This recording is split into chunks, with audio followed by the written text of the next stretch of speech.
ലോകേഷിൻ്റെ short ഫിലിമിൻ്റെ update, Kaithi 2ൻ്റെ update, ബെൻസിൻ്റെ update, കൂലിയുടെ update. ഇന്നത്തെ വീഡിയോയിൽ ഒരുപാട് LCU അപ്ഡേറ്റ്സ് ആണ് നിങ്ങളോടൊപ്പം പങ്കുവയ്ക്കാൻ പോകുന്നത്. ലോകേഷിൻ്റെ 40 മിനിറ്റുള്ള ഇൻ്റർവ്യൂ, 50 മിനിറ്റുള്ള ഇൻ്റർവ്യൂ, 2 മണിക്കൂറുള്ള ഇൻ്റർവ്യൂ ലേറ്റസ്റ്റ് ആയിട്ട് യൂട്യൂബിൽ വന്നിട്ടുണ്ട്. കൂലിയുടെ പ്രൊമോഷൻ്റെ ഭാഗമായിട്ട് ലോകേഷ് കൊടുത്ത ഈ ഇൻ്റർവ്യൂവിൻ്റെ LCU കണക്ഷൻസിനെ പറ്റിയാണ് നമ്മൾ ഇന്നത്തെ വീഡിയോയിലൂടെ സംസാരിക്കാൻ പോകുന്നത്. വീഡിയോ കുറച്ച് ലോങ് ആണ്, പക്ഷേ LCU കണക്ഷൻ ഉള്ളത് കൊണ്ട് നിങ്ങൾക്ക് എന്തായാലും ബോറടിക്കത്തില്ല. വീഡിയോ തുടങ്ങുന്നതിന് മുന്നേ തന്നെ വീഡിയോ ഇഷ്ടപ്പെട്ടാൽ ലൈക്ക് ചെയ്യുക, സിനിമാ കഥകൾ കാണുവാനും കേൾക്കുവാനും ചാനൽ സബ്സ്ക്രൈബ് ചെയ്യുക. ആദ്യം തന്നെ നമുക്ക് കൂലിയിലോട്ട് വരാം. കൂലി എന്ന് പറയുന്നത് ലോകേഷിൻ്റെ 2ാമത്തെ സ്ക്രിപ്റ്റാണ്. ആദ്യ സ്ക്രിപ്റ്റിൽ രജനി സാറിനെ ഒരു വില്ലനായിട്ട് ഇൻട്രൊഡ്യൂസ് ചെയ്യാനാണ് ലോകേഷ് ഇരുന്നത്. പക്ഷേ 2 മാസത്തോളം ആ സ്ക്രിപ്റ്റ് വർക്ക് ചെയ്തു. എന്നിട്ടാണ് പിന്നെ കൂലിയിലോട്ട് വരുന്നത്. കൂലിയിലോട്ട് വന്നു കഴിഞ്ഞാൽ ഇതിൻ്റെ അനൗൺസ്മെൻറ്റ് വീഡിയോ നോർമലി ലോകേഷിൻ്റെ ഓരോ സിനിമകൾ ഇറങ്ങുമ്പോൾ ഉണ്ടാകുന്ന ടൈറ്റിൽ അനൗൺസ്മെൻറ്റ് വീഡിയോ പോലെ അല്ലായിരുന്നു. വെറും 3 മണിക്കൂർ കൊണ്ട് ഷൂട്ട് ചെയ്തതാണ് ആ ഒരു അനൗൺസ്മെൻറ്റ് വീഡിയോ. ഒരു പ്രോപ്പർ പ്ലാനിങ് ഇല്ലാതെ അനൗൺസ്മെൻറ്റ് ടീസർ ഇറക്കിയത് കൊണ്ട് തന്നെ ടീസറിൽ കാണുന്ന രീതിയിലായിരിക്കില്ല ദേവയുടെ സിനിമയിലെ ഗെറ്റപ്പ്. വിക്രത്തിലോട്ട് വന്നു കഴിഞ്ഞാൽ ആരംഭിക്കലാമ എന്നും, ലിയോയിലോട്ട് വന്നു കഴിഞ്ഞാൽ ബ്ലഡി സ്വീറ്റ് എന്നും, കൂലിയിലോട്ട് വന്നു കഴിഞ്ഞാൽ മുടിച്ചിട്ടില്ലാമ എന്നായിരിക്കും ഇൻ്റർവെൽ പഞ്ച് ഉണ്ടായിരിക്കുന്നത്. കൂലിയിലോട്ട് വരുമ്പോൾ ഇതിൻ്റെ എല്ലാ ഷൂട്ടിങ്ങും റിയൽ പ്ലേസസിലായിരുന്നു. അതായത് ഗ്രീൻ മാറ്റ് വെച്ചിട്ടുള്ള ഒരു പരിപാടിയും കൂലി സിനിമയ്ക്കകത്തില്ല. നൈറ്റ് സീക്വൻസ് ഇല്ലാതെ എന്ത് ലോകേഷിൻ്റെ സിനിമയാണ്? ഇതുവരെയുള്ള എല്ലാ ലോകേഷ് പടങ്ങളിലും നൈറ്റ് സീക്വൻസ് ഉണ്ട്. അതുപോലെ തന്നെ കൂലിയിലും ഒരുപാട് നൈറ്റ് സീക്വൻസ് ഉണ്ട്. ഏകദേശം 30 ദിവസത്തിൽ കൂടുതലാണ് രജനീകാന്ത് സാർ നൈറ്റ് സീക്വൻസ് ഈ സിനിമയ്ക്കകത്ത് ചെയ്തത്. വൈകുന്നേരം 6 മണിക്കൊക്കെ തുടങ്ങുന്ന ഷൂട്ട് ഏകദേശം 2 മണിയോളം വെളുപ്പിന് നീണ്ടുന്നതായിട്ട് റിപ്പോർട്ട് പറയുന്നുണ്ട്. അതുമാത്രമല്ല, ചില സീക്വൻസിൽ ശ്രുതി ഹസനും നൈറ്റ് സീനിൽ ഉൾപ്പെട്ടിട്ടുണ്ട്. ആയിരക്കണക്കിന് ജൂനിയർ ആർട്ടിസ്റ്റുകളും നല്ല ആർട്ടിസ്റ്റുകളും ഉൾപ്പെട്ട ഈ ഒരു ഗാങ്സ്റ്റർ മൂവിയിൽ ഒരു ലേഡി ക്യാരക്ടർ ഇത്രയും സെറ്റായിട്ട് നിൽക്കുന്നെങ്കിൽ എന്തോ വലിയൊരു റോള് ശ്രുതി ഹസന് ഈ സിനിമയ്ക്കകത്തുണ്ട്. ലിയോയിലായാലും വിക്രത്തിലായാലും ഫ്ലാഷ് ബാക്ക് സീനുണ്ട്. അതുപോലെ തന്നെ കൂലിയിലും നല്ലൊരു ഫ്ലാഷ് ബാക്ക് സീൻ ഉണ്ടായിരിക്കും. ഫാമിലി ഓഡിയൻസിനെ ഇമോഷൻസിൻ്റെ കാര്യത്തിൽ പിടിച്ചിരുത്തുന്ന ഒരു സിനിമയായിരിക്കും കൂലി എന്ന് പറയുമ്പോഴും ഒരു ഗൺ ഷോട്ടോ ഒരു ഡ്രഗ് സീനോ ഈ സിനിമയ്ക്കകത്ത് ഉണ്ടാവില്ല. പവർ ഹൗസിൻ്റെ ലിറിക്കൽ വീഡിയോയിൽ തന്നെ നമുക്ക് ആ ഒരു വെർഷൻ കാണാൻ കഴിയും. ഇത്രയും വലിയൊരു സ്റ്റാർ കാസ്റ്റ് പാൻ ഇന്ത്യ ലെവലിൽ സിനിമ സൂപ്പർ ഹിറ്റ് ആവാൻ വേണ്ടിയാണോ ലോകേഷ് എഴുതി ചേർത്തത് എന്നുള്ള ചോദ്യത്തിന് ലോകേഷ് മറുപടി പറഞ്ഞത് ഇങ്ങനെയാണ്: സിനിമയ്ക്ക് ആ ഒരു കാസ്റ്റ് വേണം, അതുകൊണ്ട് തന്നെയാണ് അമീർ ഖാന് വേണ്ടി ആ ഒരു പോർഷനൊക്കെ എഴുതി ചേർത്തത് എന്നാണ്. ലോകേഷിൻ്റെ പടങ്ങളിലെല്ലാം മൾട്ടി സ്റ്റാർ കാസ്റ്റാണ് ലോകേഷ് ചെയ്യുന്നത്. ഒരാളെ മാത്രം മുൻനിർത്തിയോ ഒരാളെ മാത്രം ഫോക്കസ് ചെയ്തുകൊണ്ടോ ഒരു പടം പോലും ലോകേഷ് ചെയ്യുന്നില്ല. അതിപ്പോൾ മാസ്റ്റർ എടുത്താലും വിക്രം എടുത്താലും ലിയോ എടുത്താലും അതുപോലെ തന്നെയാണ്. കോളിവുഡിലെ 1000 കോടി അടിക്കാൻ പോകുന്ന സിനിമയാണോ എന്ന ചോദ്യത്തിന് ലോകേഷ് ഒരു കാര്യം മാത്രമാണ് പറഞ്ഞത്: ഞാൻ എഴുതുന്നത് ഓഡിയൻസിനെ എൻ്റർടൈൻ ചെയ്യിക്കാൻ വേണ്ടി മാത്രമാണ്. ഓഡിയൻസിൻ്റെ സന്തോഷമാണ് എൻ്റെ സന്തോഷം, അല്ലാതെ 1000 കോടിയൊന്നും മുൻനിർത്തിയെന്ന് ഞാൻ എഴുതിയിട്ടില്ല എന്നാണ് ലോകേഷ് പറയുന്നത്. ഇവരുടെ ട്രെയിലർ കട്ടിൻ്റെ പരിപാടികൾ ജൂലൈ 24-ാം തീയതി തന്നെ സ്റ്റാർട്ട് ചെയ്തിട്ടുണ്ട്. അതുകൊണ്ട് തന്നെ ഓഗസ്റ്റ് 2-ാം തീയതി ട്രെയിലർ എത്തുന്നുണ്ട്. ലോകേഷ് ഇപ്പോഴും പറയുന്നത് കൂലി ഒരു സ്റ്റാൻഡ് അലോൺ മൂവിയാണ്, അത് ലോകേഷ് സിനിമാറ്റിക് യൂണിവേഴ്സ് അഥവാ LCUയിൽ ഉൾപ്പെട്ട സിനിമ അല്ല എന്നാണ്. അണ്ണാ രവിയെയും കരാട്ടെ കാർത്തിയെയും നമ്മൾ കൈദിയിൽ മുന്നേ കണ്ടതാണ്. പക്ഷേ കൈദിയിൽ ഇവർ മരിക്കുന്നുണ്ട്. ലോകേഷാണ് എന്താണ് ചെയ്തു വച്ചിരിക്കുന്നതെന്ന് ലോകേഷിന് മാത്രമേ അറിയാവൂ.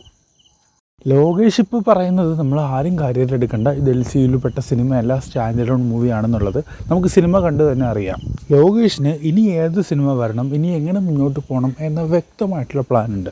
LCU എന്ന കോൺസെപ്റ്റ് എവിടെ നിന്ന് കിട്ടി എന്നുള്ള ചോദ്യത്തിന് ലോകേഷ് പറഞ്ഞത് നരേൻ്റെ ക്യാരക്ടർ വഴിയാണ് ആ ഒരു തോട്ട് കിട്ടിയത് എന്നാണ്. അതുകൊണ്ട് തന്നെയാണ് വിക്രത്തിലെ ബിജോയുടെ ക്യാരക്ടർ ഉൾപ്പെടുത്തിയതും. ഈ ഒരു റോള് നരേനല്ലാതെ വേറെ ആർക്കും തന്നെ ചെയ്യാനായിട്ട് പറ്റത്തില്ല.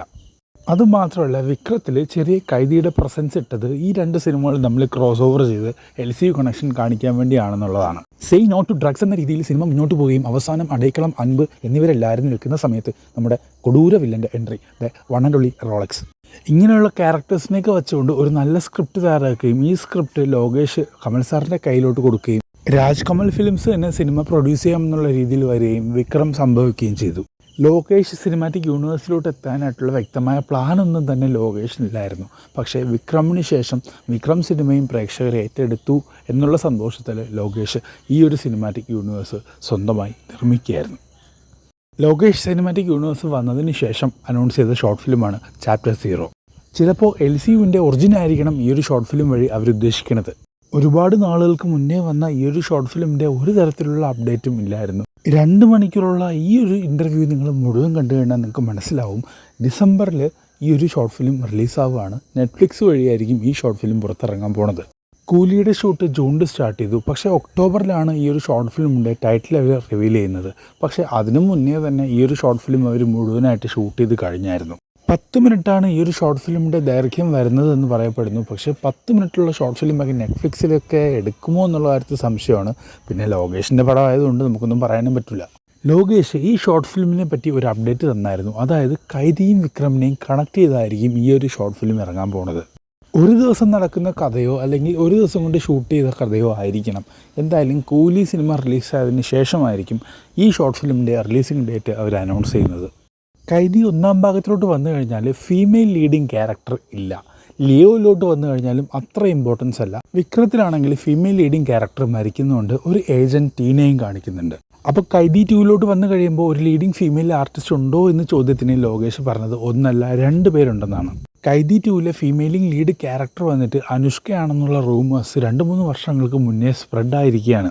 ലോകേഷിന് പടമായതുകൊണ്ട് തന്നെ എന്തായാലും ഫ്ലാഷ് ബാക്ക് സീൻ ഉറപ്പാണ്. അതുകൊണ്ട് തന്നെ കൈദി 2 ഫ്ലാഷ് ബാക്ക് എന്തായാലും കാണിക്കും.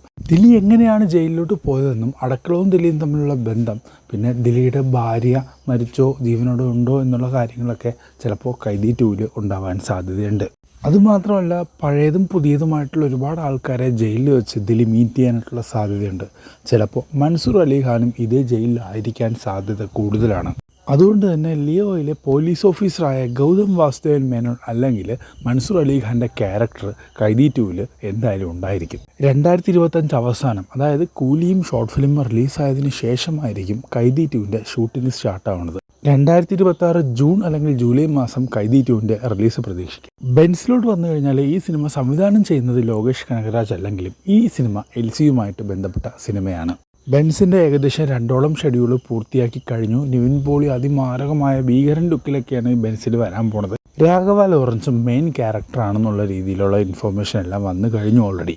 ലോകേഷ് പുതിയൊരു സംവിധായകന് ഒരു ചാൻസ് കൊടുക്കുകയും അതുവഴി ഓഡിയൻസിൻ്റെ റെസ്പോൺസ് അനുസരിച്ച് ഇനിയും ഒരുപാട് പുതിയ സംവിധായകർക്ക് ചാൻസ് കൊടുക്കാനും LCയിലോട്ട് പുതിയ കണക്ഷൻസ് വരുവാനും സാധ്യത വളരെ കൂടുതലാണ്. ചെറിയ ബഡ്ജറ്റിലായിരിക്കും ബെൻസൊക്കെ റിലീസാകാൻ പോകുന്നത്.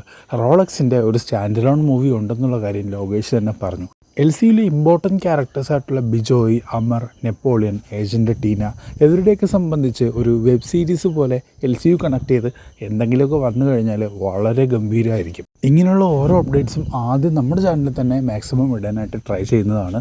ലോകേഷ് സിനിമാറ്റിക് യൂണിവേഴ്സിലോട്ട് ഇനി വരാൻ ചാൻസ് ഉള്ള സാധ്യതയുള്ള അല്ലെങ്കിൽ നിങ്ങൾ ആഗ്രഹിക്കുന്ന ഏതെങ്കിലും ആർട്ടിസ്റ്റ് ഉണ്ടെങ്കിൽ നിങ്ങൾ കമൻറ്റ് ചെയ്യുക. വീഡിയോ കണ്ട് ഇഷ്ടപ്പെട്ടാൽ ചാനൽ സബ്സ്ക്രൈബ് ചെയ്യുക. നിങ്ങളുടെ അഭിപ്രായങ്ങൾ കമൻറ്റ് ചെയ്യുക.